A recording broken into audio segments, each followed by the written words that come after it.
আপনি কিবা কিবি কিনিব নালাগে। নমস্কাৰ। আজি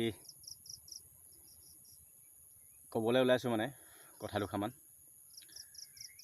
বানপানীত ভুগি থকাসকলে জানে কিমান কষ্টৰে ভুগি আছে। ঘৰ বাৰী ভাঙি ছিঙি এদাই কিমান কষ্টকে আছে যে সেইসকল কিমান ধৈৰ্য ধৰি আছে। আৰু সেই টাইমত ফূৰ্তি কৰিবলৈ সময় আছে নেকি?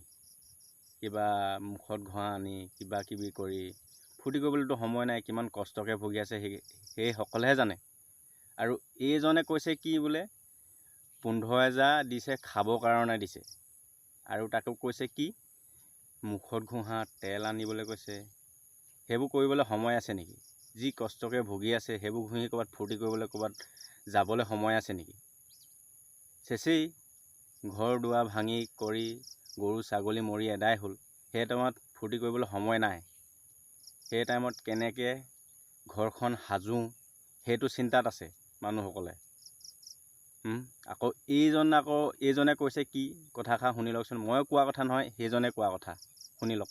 চৰকাৰখনে 15,000 টকাকৈ দিছে। 15,000 টকাত এইটো সেটেলমেণ্ট সম্ভৱ জানো? এইটো সেটেলমেন্টেৰ কাৰণে দিয়া নাই ৰে, আপনাৰ খাবো কাৰণে দিছে। খাবলটো ৰেচন দিয়ে আছে। আপনি কিবা কিবি কিনিব নালাগে। হ্যাঁ, মশলা তেল চিনো পাউডার এইবিলাক কিনিব লাগিব না নাই? এইটো নালাগে।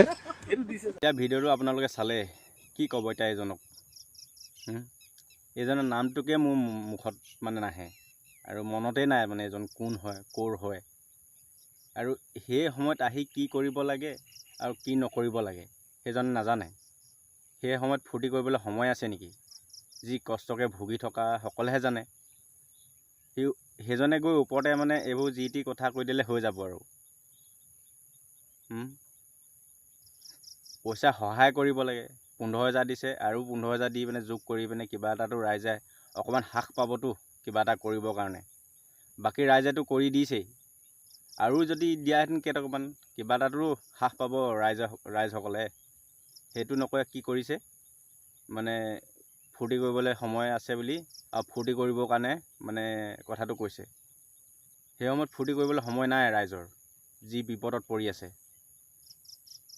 গম পালে? ভিডিঅ'টো চাই কেনেকুৱা পালে আপোনালোকে কমেণ্ট কৰিব। Bye bye. জয় জুবিন দা, জয় অসম।